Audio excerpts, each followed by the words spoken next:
Welcome back to a crash course in circuit theory. We will continue discussion regarding the IV box matrix. This time we will analyze multiple sources.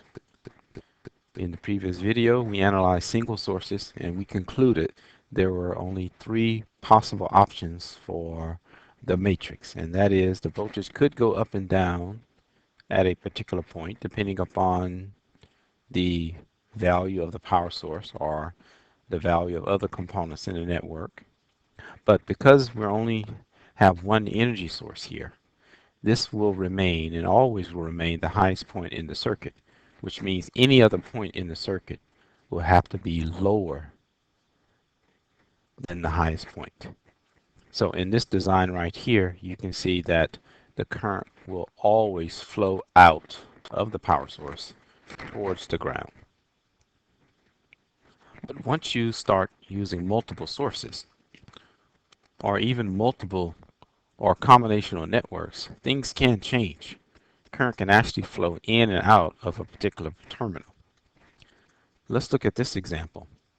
Here in this network, I have two energy sources, ES1 and ES2. We're going to analyze the terminal that's connected to block number 1, VX1.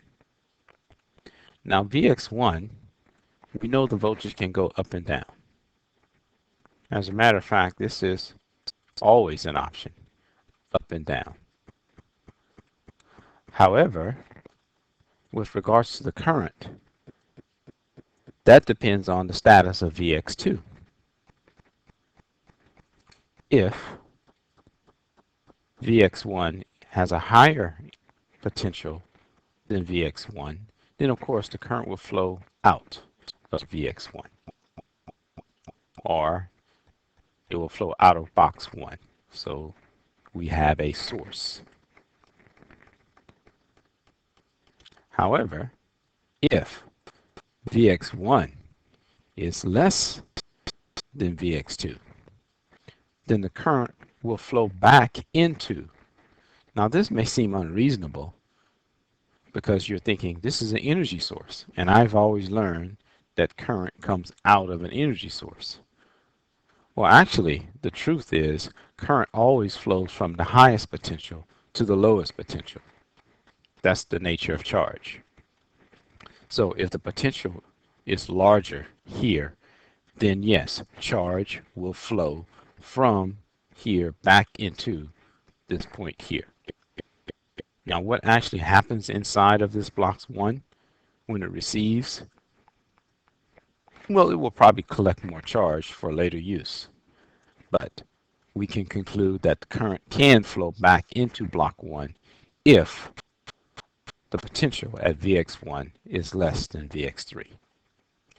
So now we have all four options for our matrix. Voltage can go up and down. Current can flow in or out of this terminal.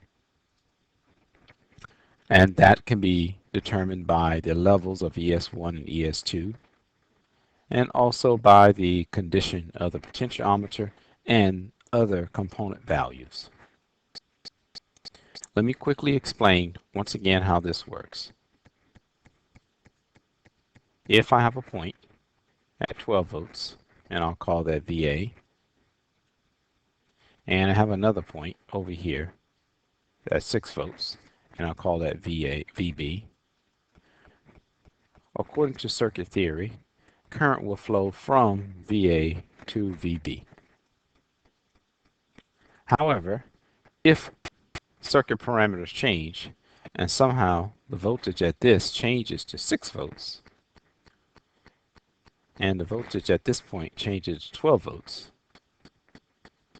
you still have VA and you still have VB, but current will now flow towards VA. So here the voltage went down and the voltage went up, and the current switched directions. So this is how we can have the option of whether VA can be a source of current or whether VA will receive or sink the current. just like water running down a sink. So when you determine whether something is a source or a sink, you have to indicate what box that you're looking at. In this case, it could be a component or a module or a circuit itself. And what is the terminal, which terminal that you're observing that's connected to that box. This becomes very important when you have to interface or connect components to each other, because there are limits to all circuit designs. Thank you.